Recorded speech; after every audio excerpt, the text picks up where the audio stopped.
Corina, good morning.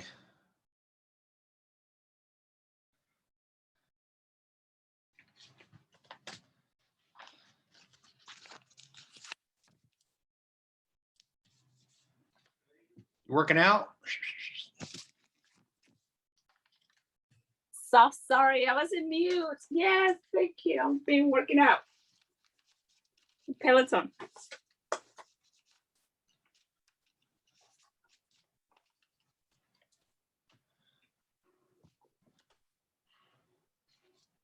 Were you able to hear me? Fernando, good morning, sir. Senor Ross, how you doing, boss? What's going on?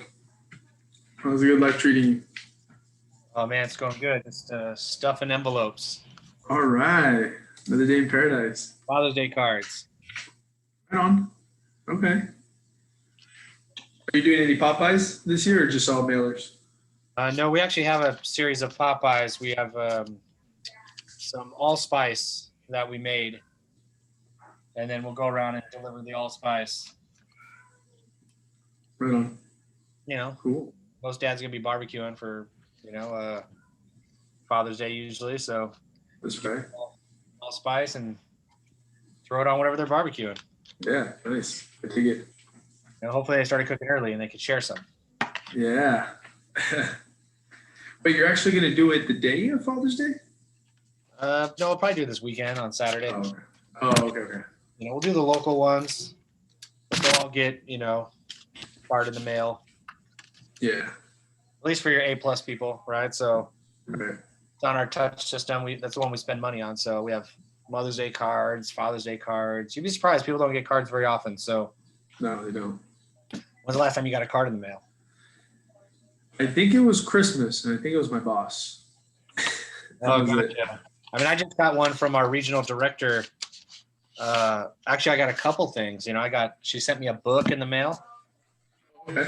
So we're going to be going over this book at a leadership meeting in July. And then she just sent me a handwritten card, saying, "Hey, Rob, I look forward to seeing you at the team leader retreat. Look forward to coming down, having a really great time. Don't forget to read the book." Right. So handwritten, so those go a long way. So Yeah. I go home, my wife says, yeah, some lady sent you a card and the kids colored on it. It's in the kitchen. So Funny. yeah, but those they go a long way, man. So Yeah, they do. just a stamp, you'd be surprised what you get from a stamp and What are the main holidays you had? Mother's Day, Father's Day, Christmas season. Thanksgiving. We hit them for I'm not sure what we're doing for 4th of July. Adam's got a whole list of stuff that we do. So some are email, some are events, some are cards. They're getting mailers from us every month, though. They're getting newsletters that we send out every month. So they're getting actual physical mail every single month from us. Oh, okay. Nice. So it's just it's an expense. So we have lead generation as an expense. Right. So you got to spend some money to be able to touch the people, unless you're always going to be there with them. Right. So it's a form of leverage, Mm-hmm. So you never know if they're going to answer your email either. So I get so many text messages now, like answering text messages back is becoming a pain. Yeah. You got to come up with something new, Yeah. program something in my head, pops up on my eyeballs that not everybody's using. Yeah. What are you using to reach out to your peeps? Mainly our CRM mailers for sure. We have closing gifts that we send out, and usually it includes like a box with a mug, some tea bags, and Tea bags? yeah, like the tea Yeah. bags. Yeah. Luz is big on tea, so she shares that. She loves her passion for tea. Oh, I didn't know that. She likes tea, huh?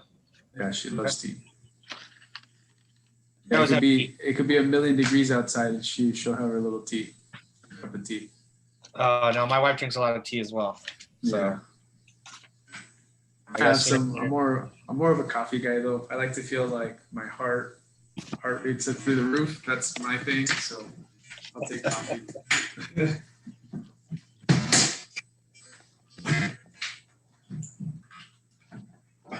So I didn't. Oh, sorry about that. I had to plug it in. I had some appointments this morning, so I didn't send out the text to the entire list. Like, hey, by the way, Inner Circle's at 10. Did you guys have an inner circle last week? We did, but the Inner Circle was focusing on this the script off with KWRI Oh, that's right. Okay. because Adam was on the script off with Jason. Yeah, Abrams. yeah. I remember seeing that that Facebook post. Yeah.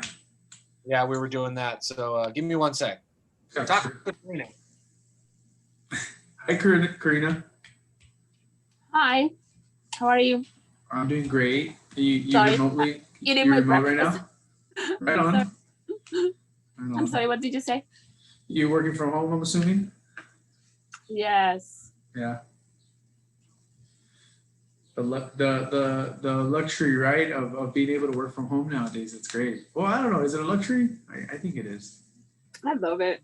Not many get to do this, you know? No. So I like it. Now, if I could stay focused while I do it, that'd be even better because I tend to find a lot of things to do in the house. So it's not good. You have to be very disciplined with that. Yeah, you'll catch me making a call and then I see something like, shoot, let me vacuum real quick and I got vacuum. Yeah.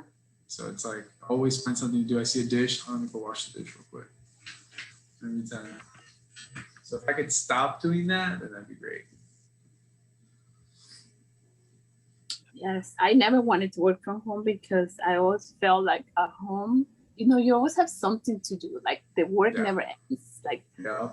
so I was like, no, I cannot do it from home. I'll be too distracted. Yeah. But yeah. I had to do it. So now I'm like, oh my gosh, I love it. Yeah. Once you start getting better at it, you actually enjoy it, right? I think the most difficult part for me, besides getting distracted with a bunch of little tasks, was clocking off of work, right? The laptop's there and your desk is there, so you really push. You stay on the computer longer than you would if you were at the office, right? Like it's really hard to shut it off. I do have an extra room, so I make sure, like, I go out, water my plants. Yeah. They let the dog out to make sure it doesn't bother me when I'm working. Right. And then I close it. I close the door. Yeah, I'm supposed to install, I don't know if you see, but I have little black squares above me, and I was going to put these, they're acoustic panels, because when I close the doors, it echoes a lot. So I figured, let me try and put those so that there's not that much echo. As you can see, I have not finished that project yet, so I still got some time to do, some work to do. It's good. Working on your house?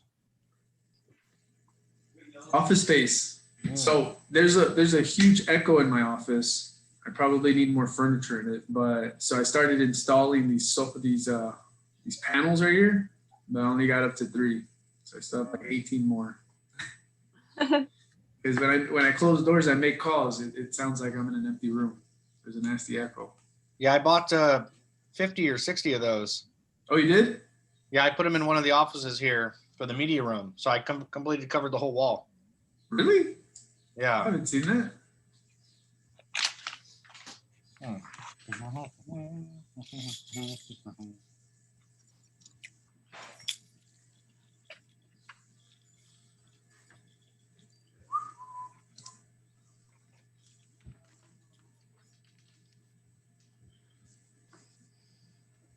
Oh, what? Dang, that looks cool. Nice, man. These. Yeah, those are the exact same ones I got. So when you talk in here, it doesn't bounce off the wall because Yeah, the media room, you got the the backdrops behind you, yeah. the green screen, the white screen, and then you're looking this way, and you got your phone on the light ring. So when you're talking, you don't want it bouncing back. Oh yeah, that makes more sense. I was like, why do you just have it in that wall? But if you're speaking in that direction, that's where you want to have. You want So I ran out of them. Otherwise, I'd bought more and put them on the other walls. But yeah. I think I have some whiteboards right there for you to write down your scripts. So whatever you're saying, you could, it looks like you're looking at the camera. Yeah. Instead of looking at, some people look at a piece of paper and you can tell they're reading something. Uh-huh. So here you can actually just put them on the walls there. It's glass. You just write out, dry erase marker, close the door, and be able to shoot your videos. Nice. It's cool. So, or if you're standing really close to a wall, you're probably talking right into the wall and it's just bouncing off. Yeah. Yeah. Exactly. Right behind you is probably a wall. Huh? Like right in front of you, is there a wall? Yeah. Yeah. So I have a wall with a door. A wall with a door. So then when I close the door, it just sounds bouncing. Oh, gotcha. Yeah. So, I didn't. I sent, like I said, I didn't send out a text message telling everybody like, "Hey, it's right now." Yeah. So, real estate agents, if you don't tell them, You gotta remind them the day of, man. yeah, the day of, the minute of. Yeah. So obviously, the people that actually want to be on this call actually, go to the calendar, click on it, they know when it is. Yeah. So, appreciate you, Karina. That's what I did. Right. I mean, it's there. So, well, actually, Karina, Adam and I were just talking about you this morning. He was going to follow up with you to kind of see how you've been, what you've been up to. I know I see you working out all the time. How's that going? It's really good. That was you remember I told you that was one of my strategies is to be on social media, and I'm kind of building it up so I can introduce myself to social media. At my church this weekend, actually, we have a pantry that I've been volunteering there for like 3 years, but due to COVID, it's different. Last year it was more like people were coming to pick up the boxes, but now we're gonna open up. So I want to make sure that I'm there. I'm gonna tag the church. I'm gonna put the information whoever needs the service to share with anybody, and that's how I'm gonna start building my social media. And I'm working on my video to introduce myself. So I haven't done it yet. I mean, I have told the people that I know, of course, when I see them, when I talk to them, hey, I just want to share with you that I just got my real estate license and working with Keller Williams. So I'm like, wow, but I haven't sent it the message yet. What's really great about going back to church there is that people are going to ask, what have you been up to? What have you been doing all summer? What did you do in 2020? It's like, what, that's really interesting that you asked. I actually partnered with the largest real estate company in the world. Have you heard of them, Keller Williams? Oh, I have, or I haven't. It's like, oh, that's interesting. So, one thing I always ask people right now is like, what do you love about your home? Or what do you not love about your home? Right? So Adam's been using that line a lot. It's like, what don't you like about your home? A lot of people have been spending more time in their home in 2020 than they spent in the last 10 years.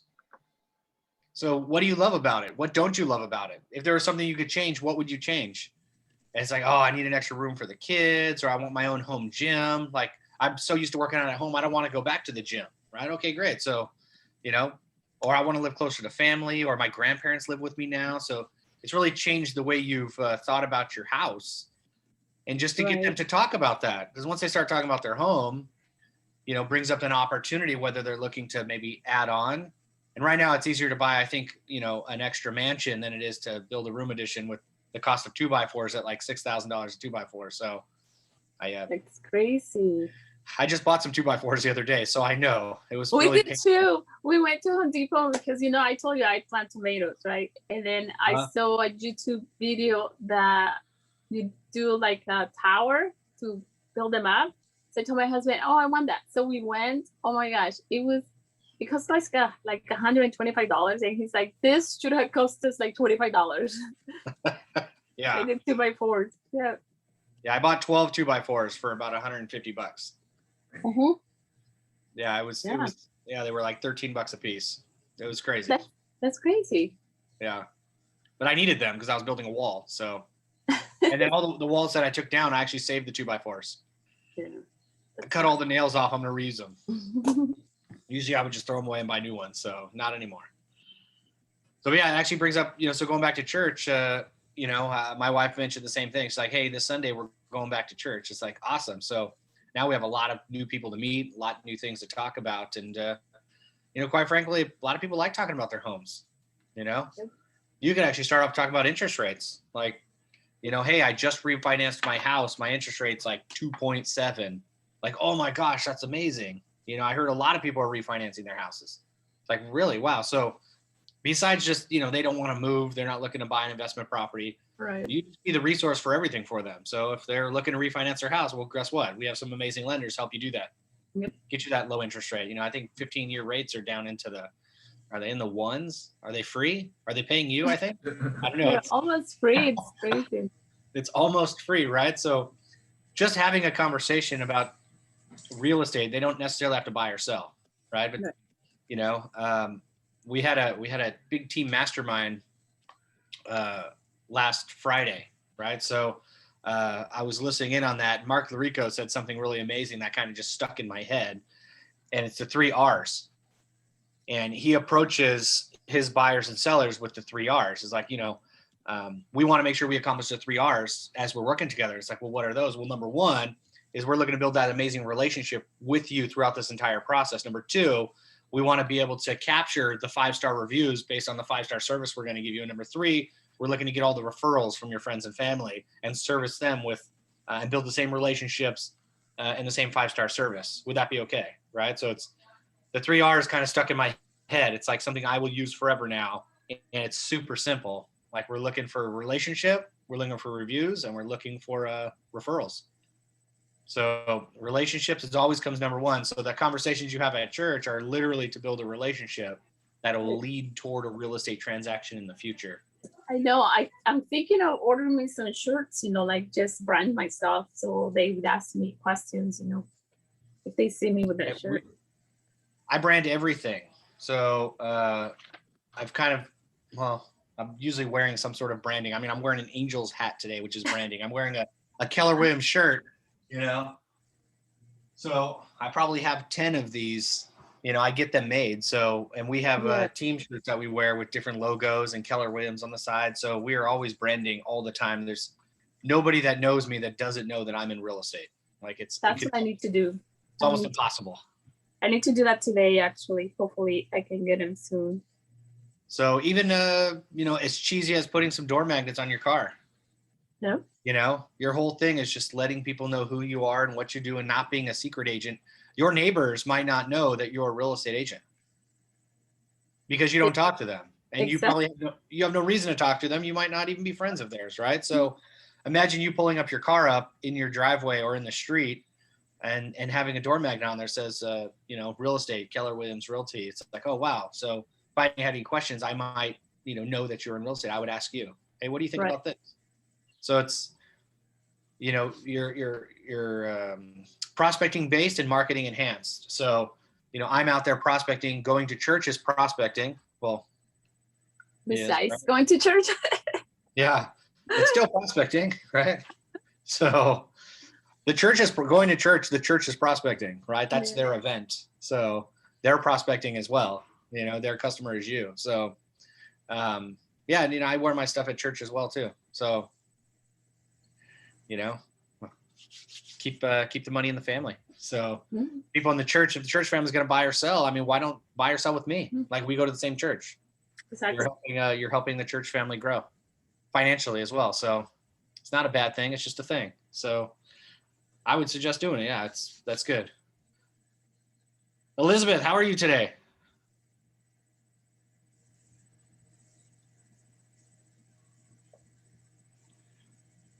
I'm amazing, Rob. I know you're amazing, Elizabeth. Oh, sorry there. I was having a hard time unmuting. I'm doing great. How are you, Rob?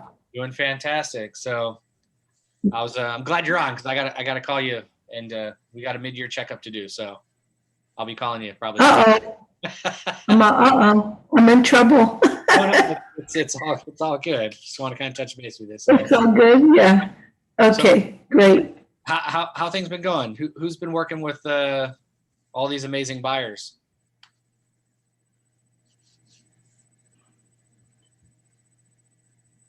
Have you been working with any buyers right now, Elizabeth?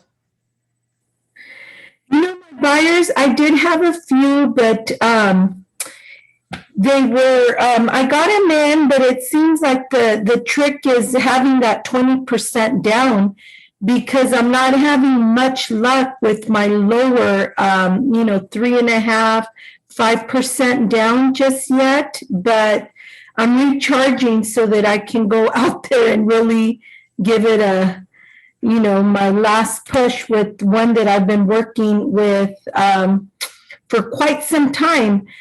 Either that or kind of make the decision where do I need to kind of put them to rest for a little bit because they're not as eager or willing to compete with what's out there.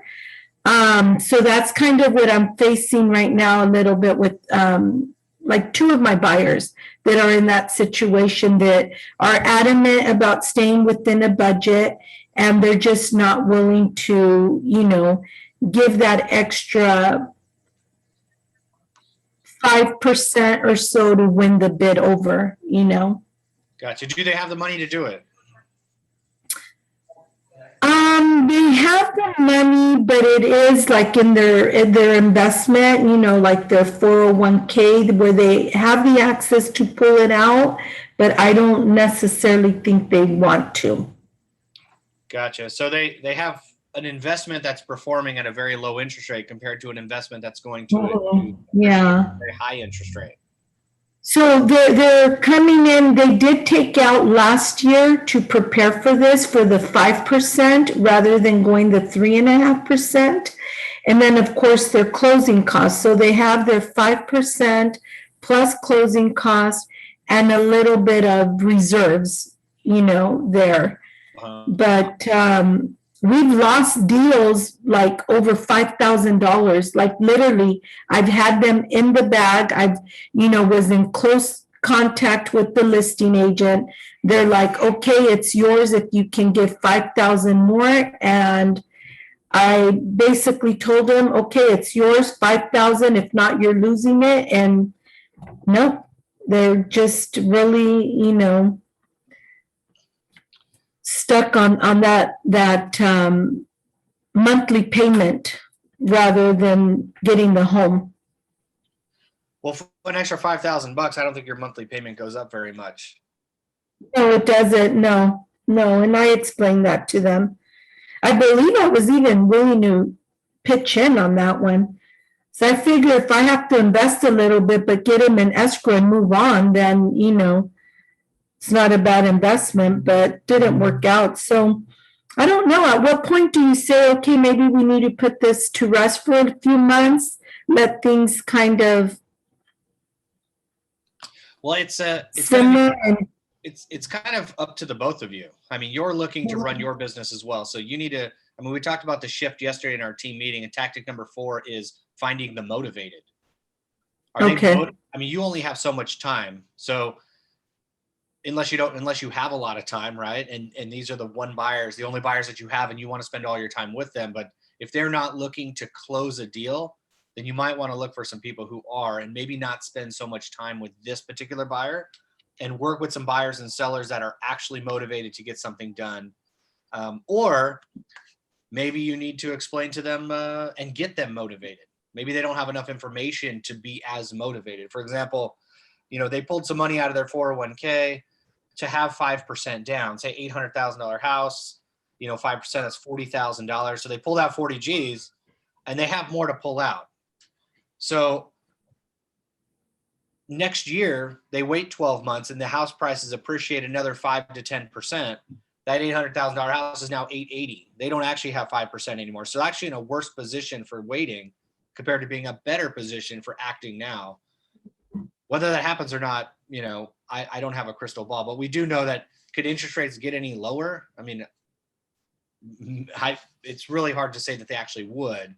So if their interest rates go up and the house prices go up a little bit, because they're going to go up over time, are they in a better position now or a better position later? Yeah. And that's something so I need to evaluate and let them make that decision. Like, here's the facts. Like, where do you think you want to be? Paying $80,000, $90,000, $100,000 more a year or 2 years from now, or buying now, and that $100,000 is actually equity in your pocket in the next 2 to 3 years. So it's fully up to you. Right. Thank you. I'll have to reevaluate their situation, have a conversation, and kind of make a decision. at that point. Thank Okay, you. we do scripts and role plays in the morning. If that's the script and role play that you want to go over, and that's your scenario, let's work on that. Let's go ahead and go back and forth and do that script, and maybe have a better understanding of, giving them some options. Okay, I'll join you guys tomorrow. Thank you, Rob. So we don't want to force anybody to do something they don't want to do. So we don't want to be the pushy salesperson. Our job is just give them information, and then they make that decision. So it's like, oh yeah, you know what? Your blood pressure is a little high. Your blood pressure is actually really high. The doctor's not going to say, hey, you need to stop doing this, this, and this. Is going to give you options. Like A1, probably got to take some medicine. If you don't, blood pressure is going to stay high. B, you got to go on a diet, or you could end up just dying. It's clearly up to you. I'm going to give you some options. You pick which ones you want to do. So it's your body, your life, right? So we're going to tell them the same thing. It's their income, it's their money, it's their 401k.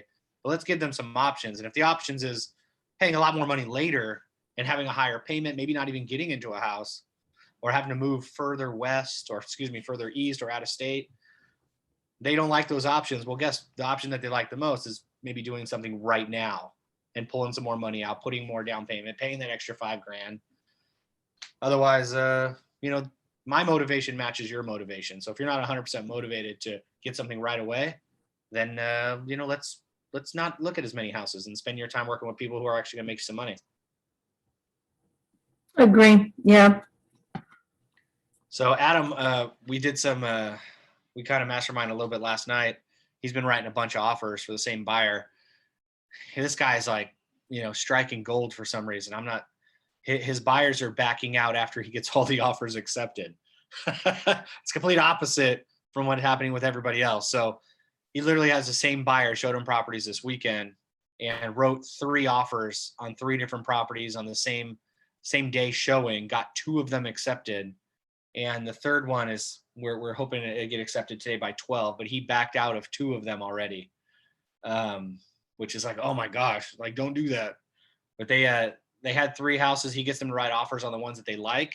But there's one that they had in particular that's I definitely want to get this house. So they feel like they're having so much luck getting all their offers accepted. No matter what offer they write, it's going to get accepted. So we'll see if that comes true today at 12.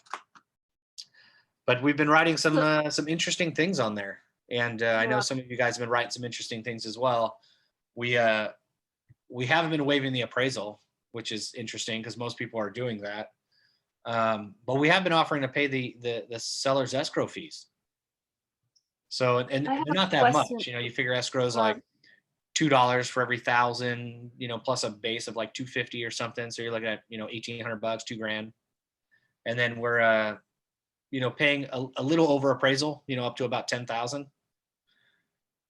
And then, and that's pretty much it, so it's been working really well. We haven't been having to give our commission back. We haven't been using a escalation clause where it's hey, I'll pay 2,000 above the highest offer, stuff like that. So he's been pretty successful at getting some stuff accepted. And then Kevin, we talked about him at the team meeting yesterday. He's actually been getting his FHA offers accepted, which is interesting because you would think most people aren't accepting FHA for some God knows reason. When that loan closes, that seller gets paid 100%, right? So it's not like they lose any money by taking a FHA offer or VA offer. So he's been building really great relationships with the agents. Agents he doesn't know. So coming across super professional, high amount of communication, being inquisitive, asking what the seller's needs are. The seller need to live here for an extra 60 days to find their new home. What exactly are the seller's needs so that the buyer could write an offer that's more conducive to, the seller's needs than just the price.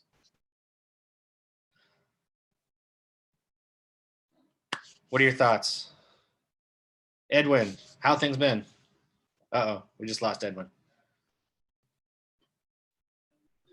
Kathy, how about you? How things been?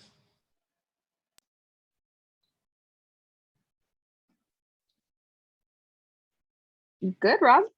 Can't complain. So what's how things going on the buyer sides with the buyer's agents? How they've been doing? I know it's a little rough out there. You guys have 3 of them? Yeah, it has been tough. I think the biggest thing that we talk about is really open communication ahead of time and preparing them for what to expect, and having that consultation to determine how strong they really are. I don't know if anyone attended. Remo did like a workshop, not a workshop, but kind of like presenting how to talk to them ahead of time before writing offers. That way they can see if they're really ready for this market or not.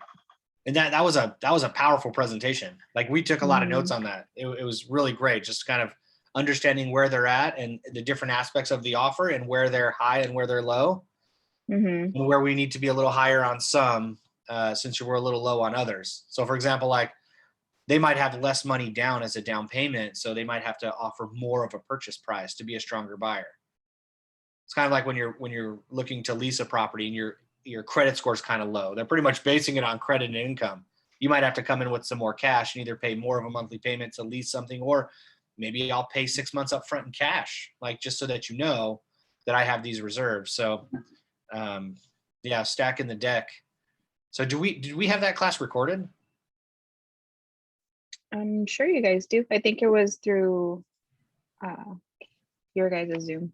Gotcha. I'll have to pull that back up and send a link out to everybody so they can watch that again. It was extremely powerful. Yeah, I can always I'd share love to watch that. doc. Yeah, I can always share that document too. I can maybe upload it to Firestone. Okay. Yeah, I think we have the document, but actually to watch him go through the scenarios as he's talking with the buyer, just letting them understand their personal situation and getting them to understand each aspect of the offer, like price, down payment, over asking, appraisal, inspections, and what those look like to get them, on the higher side of getting accepted compared to the lower side of getting accepted. So it was a great one. I'll go ahead and reshare that. Yeah, just talking about getting offers accepted. I shared this with you, Rob. Good creative ideas. I got an offer accepted. My buyer's a dentist, has 3 dental offices in the area, and offered the sellers free dental work for life. And got the deal accepted. So they got a little creative. I shared a story with the buyer about a story that I read that there was a buyer that offered Lakers season tickets along with their offer. So I shared that. He's like, "Well, what can I do?" So he was like, "All right, let's offer free dental work for life." The sellers are pretty old, so he kind of felt good about it. All right, they have about 10 more years left, so it's not like they're like in their 20s, like dental work for life. He's like, all right, they're pretty old, so I'll do it. So they got the deal accepted with that. That's a very unique case. Yeah, it really is. So besides offers, I mean, who's going after the listings? What are we doing to find some motivated sellers? There's a lot of people moving out of California. A lot of movement's been happening. Restrictions have been dropped. We're out there door knocking. We're doing open houses. Has anybody been really focused on the listing side and attracting more sellers?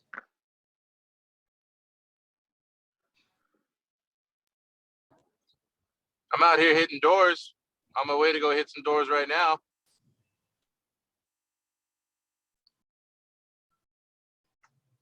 Well, thank you very much. So the conversation around sellers to see if they're motivated, a lot of times people don't know that they even thought about possibly moving. They're just people are comfortable. They try not to leave this comfort zone. So, since their job's comfortable, where they shop is comfortable, moving is somewhat uncomfortable and maybe a little scary. So a lot of people just stay. They might not actually move, right? So maybe bringing up some good ideas to help them think about where they would go or what their lives would be like if they were to move, or focusing on some of the negative stuff, like what don't you like about this neighborhood? Hey, you've been here for 10 years. Like, what's amazing? Great. What's not so great? Oh, well, the bus stops in front of my house. It keeps me up all night. It's like, oh, wow, that must be really tough being up all night, especially when you work early in the morning. It's like, oh yeah, it is. Or I sit on a position in my house where the lights are shining in my windows all day because cars are driving by. Even in a local neighborhood, I was looking at my neighbor's house like, oh my gosh, every time I drive down the street, all of our headlights are in this neighbor's living room and bedroom. Like, that's got to be horrible. So maybe they're tired of that. Maybe they don't know they're tired of it. If there was an option, maybe using Prop 19 to help them move, that they're over the age of 55, stuff like that. They haven't actually thought about some things. So why don't we get together and let's just have a conversation? Let's just brainstorm and just think about some things together. I'm not showing up at their house with a listing contract ready to put their house on the market. We're just starting to build a relationship with some people and just asking them some questions. So when we're at church or we're at the store, or we're at a friend's house, we're actually having some conversations that will sooner or later lead towards some real estate sales. We're building relationships. We're looking to get amazing reviews, and we're looking to get some referrals. And I love referrals. So, and I'm sure you guys do too. So, anybody got an amazing referral that they just pulled in the last week?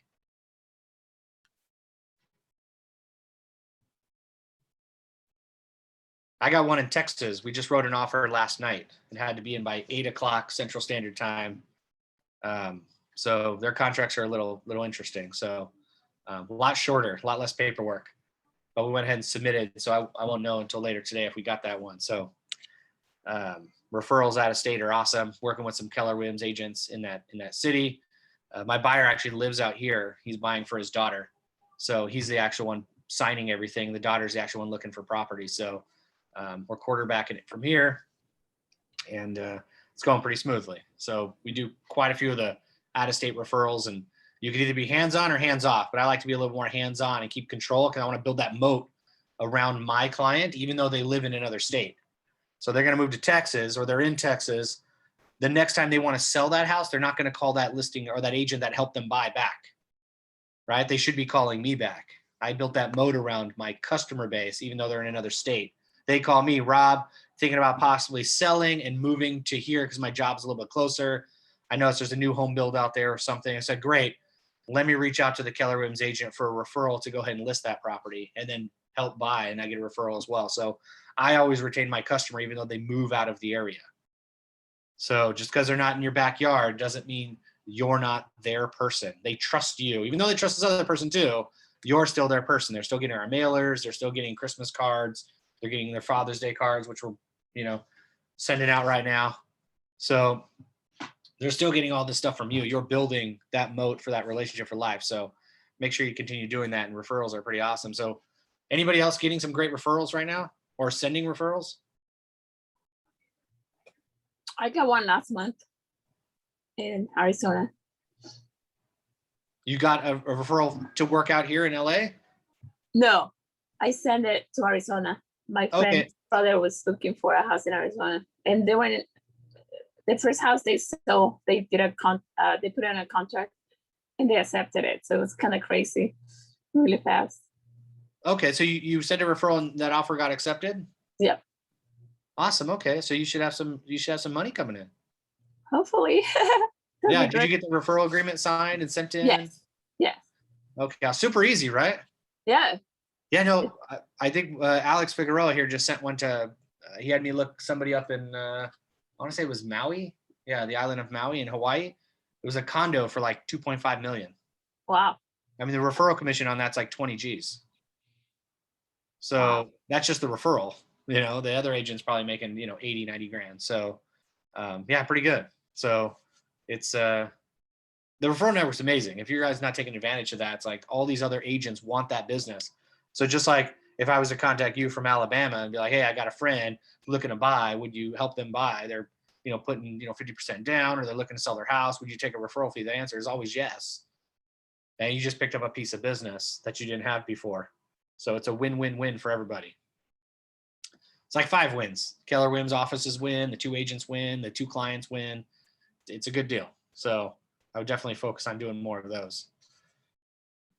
So any EDDM marketing? Anybody's doing mailers, mail drops?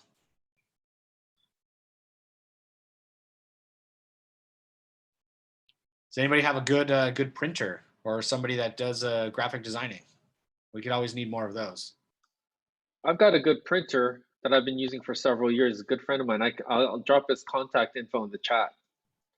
Okay. Does he do graphic designing as well, or is it Yeah, just? yeah. He'll do the design as well. Gotcha. Yeah, I think I all need of one of those. All of our designers seem to be really busy, and it's tough getting materials out.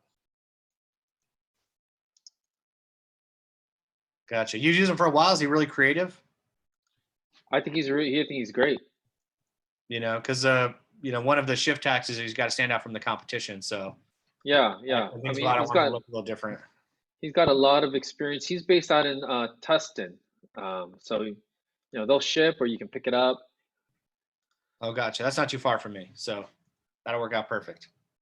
And it's just sent. His name is James. His company's Press Savvy. Just sent the contact in the chat. Cool. Thanks. And he has you know all of our office logos as well already. And he did my open house signs for Keller Williams, so he can. You know, he's got all the files. Oh, gotcha. I'm gonna give him a call today. We like to do a lot of guerrilla marketing. I like to send out a lot of things. I like shirts and hats and shorts and socks and pens and notepads and all sorts of stuff. So having the graphic designers in your pocket, be able to make you something on the fly. A lot of EDDM postcards that go out, you know, just listed, just sold, you know, moving out of the state. So yeah, we use them a lot. So another contact would be great because they all seem to be really, really busy. It's like looking for a handyman. You know, you always need a list of like 5 handyman because everyone always needs one and they're always busy. Yeah, So true. got a couple on bench. Yeah, in your back pocket there. So what's the biggest struggle? What's somebody's biggest struggle right now to actually get the leads that they need to convert into buyers or sellers? Usually there's a lead generation problem or a lead conversion problem? Which one is it for you?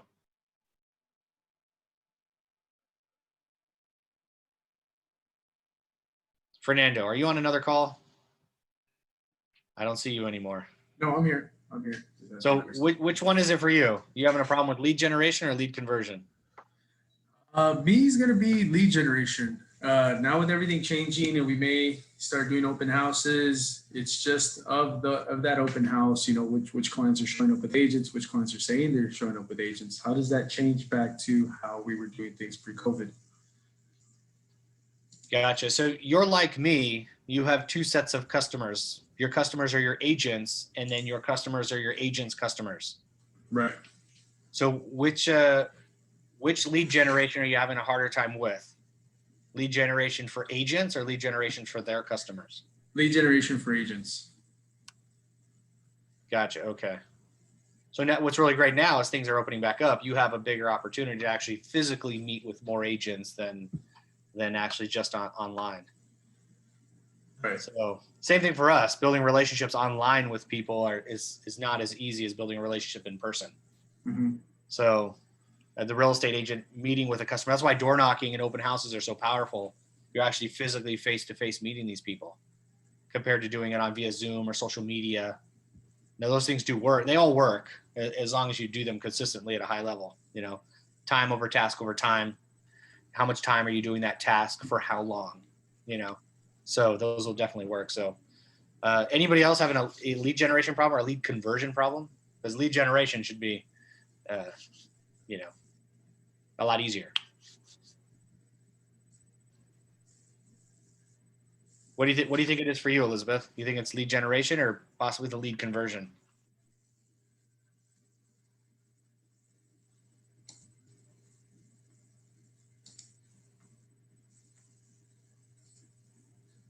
Uh-oh, silence. Anybody else? Karina, lead generation or lead conversion? Lead generation. Getting out there meeting more people. Yeah. It's definitely a numbers game. So, you know, if we look at it like a game or we look at it systematically in numbers, it's a numbers game. So we need a certain amount of numbers to get a certain ratio of people that are actually going to do something. So if your numbers are starting to go down, if you've been in the business a long time, then and you're getting less sales, it's because you need to get out there and get more customers, more leads. And the leads are coming from lead generation. So having more conversations. Is there a certain number of conversations that you guys have that's like, hey, I'm dedicated to having this many conversations per day with either somebody new, even if it's small, say it's just 5, I'm having 5 new conversations with people every single day. They can all tell me to go to hell, but I'm having 5 of them. Does anybody have a specific number? Or maybe no numbers? Well, the No. number that I share, try to share with my team is a stat, right? 90% of real estate agents stop after the fourth attempt or call, right? The fourth touch, they stop. But 50% of the deals are converted on the fifth and sixth. So I try to, get them over that hump. And I've noticed too, a lot of times, like in our, when I look at their touches with the leads, they're stopping at about the second and third attempt and call, and they're not doing much. So I think a lot of that for the conversion, Adam just put in the chat for lead conversion, join us for scripts. I think that's such a huge part of it. But right before knowing the scripts is doing the follow up and calling them. Gotcha. So once you've done the work to obtain a customer or customer information and they know you and you've reached out to them once, the real fortune is they might not possibly be doing something right now for the next 5 to 7 years. They might have just bought last year. So if you forget to contact them, you forget in the follow-up, you'll never get their business again. But it's not just their business, it's the referral business that we get from them. They have friends and family and coworkers, people that are close to them in their inner circle that are looking to buy, sell, or invest. So we want to capture their business as well. So that follow-up is extremely, extremely important. So yeah, I know that database. Yeah, I mean, just what you just said, Rob, I 100% agree. Let's say they just bought, but still getting that touch in there, that follow-up in there, because maybe there's someone else that they can refer to you. I think also too, what I've noticed with even myself and my team is when we start setting them up on drip campaigns and search results just going right into their inbox, we tend to get kind of lazy with it. We want that to just do all the work, and if they see something that they like, then they'll reach out to us instead of us reaching out to them. It's really easy to fall into that trap. And that's why the quarterly call plan is extremely important. So whether they answer the phone or not, you're still continually calling them every single quarter. Every 90 days, you're attempting to have a one-on-one conversation with someone in your database that's in your SOI. So, yep. Or somebody that's in your A+ client database, right? Or just anyone in general. If you have them on a 90-day call plan, every 90 days, you're leaving them a voicemail. You're sending them a text message, like some sort of form of communication. They're going to hear from you every 90 days. If they're hot, then obviously they're going to hear from you a lot more often. Oh, hey, I found them at an open house. Well, guess what? I'm going to contact them every single day. I think Remo's got a program, the 10 Days of Pain. They are like reaching out to them every single day for 10 days right away. If they're hot, they're going to get them. Otherwise, because they're hot, they're going to go to somebody, right? So someone's like, I want to sell my house. Awesome. Well, they're going to list with somebody. They're going to be in conversation with somebody. You need to be in front of them consistently. So they might not call you day 1, day 2, day 3, but they're going to call you sooner or later. Either call you to tell you to stop calling me, or they're going to call to hire you. One or the other. Same thing for real estate agents, for Fernando. It's like you're going to consistently call the same people over and over again, 90 days, 90 days, 90 days. Every 90 days, you're going to get a phone call from you. They're on drip campaigns, but that actual phone call is the secret sauce to anybody's business. They want to hear your voice. They want to hear your tonality. They want to hear that you care. They want to hear that you're an expert and you're informative, giving them value. They want to actually physically hear that, not just a text message or an email. But I email you every single week. Yeah, I get that. But I want you to actually pick up the phone and actually call me. Time is the most precious thing we have on earth. And we're going to spend a little bit of our time actually communicating with you. Like that's super important. So is everybody making their quarterly calls? If you're not, you could actually start tonight from 5 to 7. It's Wednesday. It's call night. We're on the phones from 5 to 7 making calls to our SOI. Did you like that shameless plug? It was awesome. So, got a call from Austin, Texas. Hopefully they accepted our offer. So, yeah. So if you're having trouble calling your SOI or don't know what to say, like, come on Wednesday nights. We call at 5 to 7, and we have a good time talking with our SOI. There's a lot of other things you could possibly be doing right now to actually get some of their business. And since things are opening back up, I always suggest especially if you're new or you want to reconnect with some people, like Karina, a good thing for you is like put a budget together on a business plan on taking people out to coffee or lunch. So if you have a budget, if you could afford $3,000 for the year, and you don't have to have it all up front, right? Because it's every month, $3,000 for a year is only what, $60 a week. So you have $60 a week that you're going to invest in people. So pick 25 people and just take them to lunch or take them to coffee twice a year. And this is going to take a little bit of lead generation. So lead generation takes lead generation, right? You got to plan it, you got to actually do it, and then you got to do the follow-up, right? There's 3 sections of lead generation: prepping, doing the lead gen, and follow-up. Open house the same way: prep, do the lead gen, and then follow-up, right? All in the same day. So you're going to pick 25 influential people, maybe from your church, maybe friends from school, doesn't really matter where, soccer field, doesn't matter. 25 influential people. You're going to take one person to coffee or lunch every single week. You got $60 a week to spend. If one day you take somebody to coffee, it costs you $10, great. You still got $50 left over for that week. It could roll into the next week. Now I'm going to take a really close friend of mine to lunch. It's going to cost me $50. Well, guess what? You still have more money reserved for that lead generation. So you're actually spending, and don't spend over the money. Don't spend more than your budget, right? So that's the money that you have for the budget, and then continue to go on and just build relationships with people. Don't ask them for real estate business unless you really want to. Like, it's not a business thing. It's a relation building thing. I want to reconnect with the relationships that I've had in 2019 that I maybe lost in 2020, or that I had in 1980. And I reconnected with them, or I've disconnected with them over the years. Super easy conversation. We could scripts and role play this again in the morning. If this is something you want to do, let's do some scripts and role play around. It's like, hey, Fernando, it's Rob. Dude, it's been 10 years, man. I haven't seen you forever since since our high school reunion 10 years ago. How you been, man? Hey, I'm doing pretty good. It's like, dude, you know what?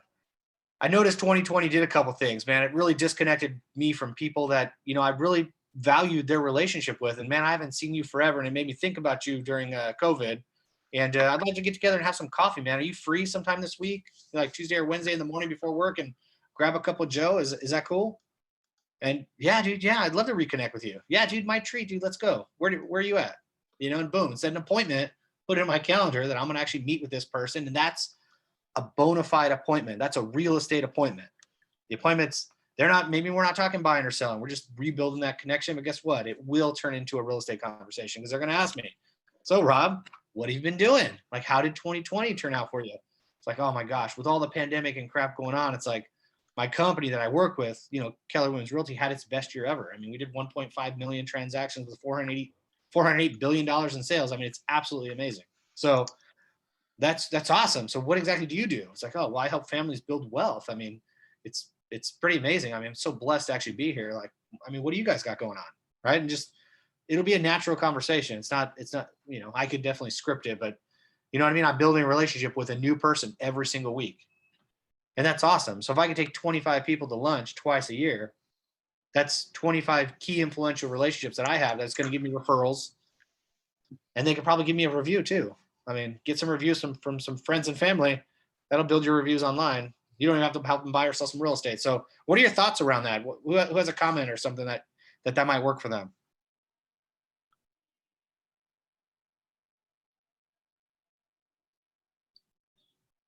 Bueller? Fernando, what are your thoughts? Like, you're looking to get real estate agents. If you had a budget of $3,000 for the entire year, right, to be able to take, real estate agents to either coffee or lunch on a one-on-one, just to kind of see how they're building, to build a relationship with them, do you think you would get one loan for the year? Just one? Yeah, minimum at least. Yeah, for sure. Right. So the one is probably going to get you your money back. Mm-hmm. Right. Would it be impossible to say that you couldn't get at least two? I mean, you're talking 25 coffees or lunches, or actually 50 of them. You're taking 50 times you're going to either coffee or lunch. Would it be impossible not to get 2 or 3 or 4 or 5 loans? No. On a $3,000 budget, like it should be super simple. And if that's all you did, you would actually quadruple your investment. I mean, you should probably get tenfold. She needs to make $30,000 off of $3,000 invested. That's a great investment. And in real estate, we're doing the same thing. It's almost the same. Well, sometimes it might be a little more, but usually it's about the same amount of money, right? We don't have the opportunity to refinance this, so those are pretty cool, right? But we got to do purchases and sales. But if we invested that amount of money, we'd probably get the same return on investment. It'd be pretty good. Something super, super simple. Like, the business isn't that hard. So does someone think they might be able to commit to doing that? Is that something you might be interested in, Elizabeth? Putting together a plan about taking people out to lunch? I guarantee if you called, you could probably call 10 people right now and ask them out to coffee, and they would say, yeah, that'd be awesome. I'd love to get some coffee with you. And then you just had 5 appointments. Yes, I would love that. And with your personality, Elizabeth, you don't think people want to go to coffee with you? Of course they would. You guys hang out, chit chat, and just like have a good time. You build that really strong relationship, and guess what? They might not be ready to buy or sell, and you're not going to ask them to, but they probably know someone who is. Like, oh, my friend, I think they've just had it. Like they're going to move out of state, or they need to sell, or they probably want to buy. It's like, gosh, I'd love to help them out. Not right now, but you mind if I follow up? And will you be offended if I follow up with you and ask you for their number? It's like, well, no, of course not. I'll give it to you right now. Awesome. Well, I'll call them right now too. So Let's do it. it's something so easy you could do. You could probably pick up 5 appointments today by just calling 10 or 15 people, asking them if they want to go to coffee with you. Dude, they'd love to. They would love to. And you're not pressuring them into buying or selling. This isn't a high pressure business. This is a relationship business. And when we think about just what can I do to build better relationships with people, you will get their business. And then you just got to learn how to ask for it. Right? So yeah, do that. If you would commit to doing that, Elizabeth, call a bunch of people today and see if you could schedule to have coffee with them this week. And you'd be surprised how many people are going to say, yeah. Oh, dude, I'd love that. Nobody's asked me for coffee in a year. Of course. The coffee shop's open. Let's go. I'll spend $10 on you. You're worth $10.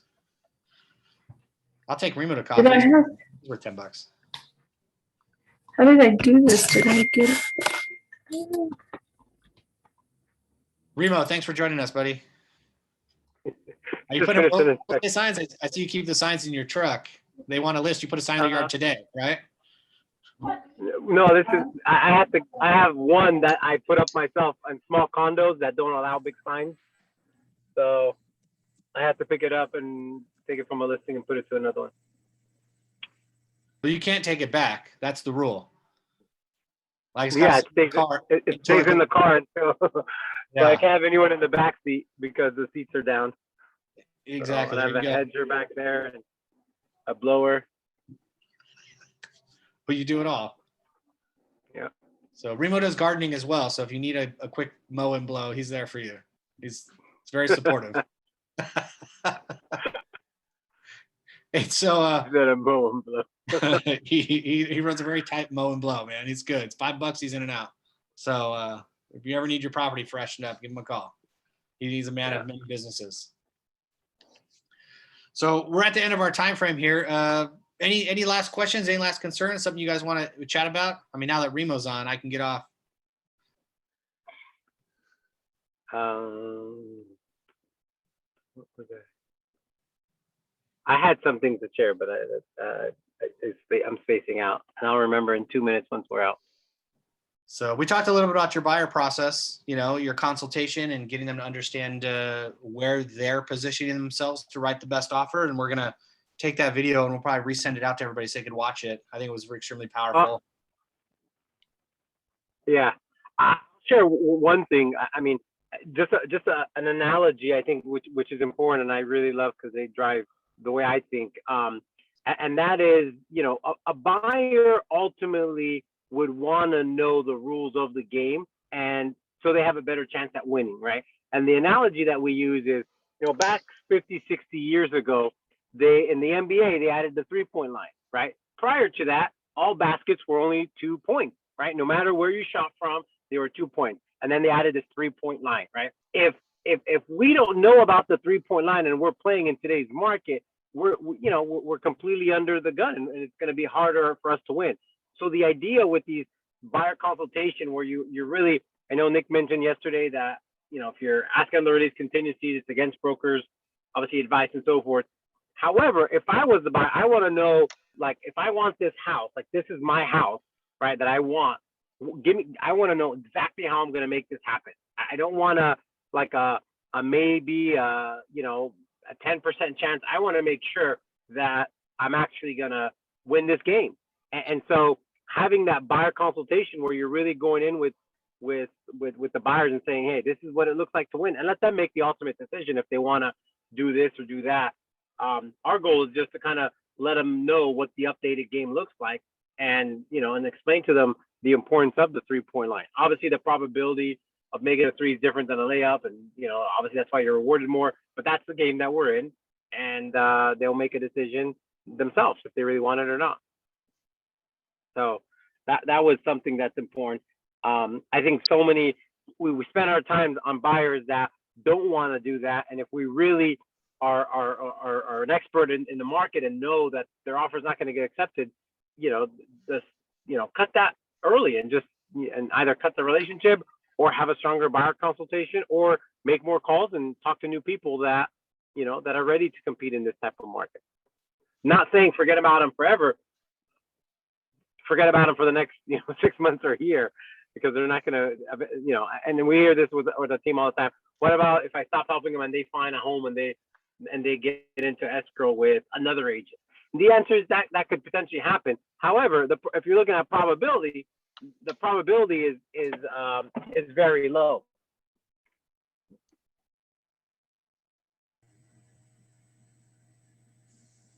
He's ordering lunch. So obviously knowing what it takes to get offers accepted. Was it the mow and blow? Sorry, no, it was, we got to remove a bush for the gas company. Random stuff. Have to yell at the guys. I'm in the car, in AC now though. So the moral of the story is work with those. I mean, and Rob, part of your conversation yesterday with the 12 key items of the shift of the chapters, which is you got to work with the motivated, and the motivated means they're willing to obviously write the offer that's gonna get them the house. Well, it makes sense. Otherwise, you're just wasting everybody's time. Your time, their time, the other agent's time, right? So definitely work with the motivated. Awesome. Well, it's 11:02. Thank you for going over a little bit. Guys, appreciate you guys hopping on the Inner Circle. We definitely learned some cool tactics when you're on the Inner Circle. So tell your friends, tell your family, get them on here. Thank you. I'll see you guys soon. All right. Great practice Bye-bye. tomorrow. You got it.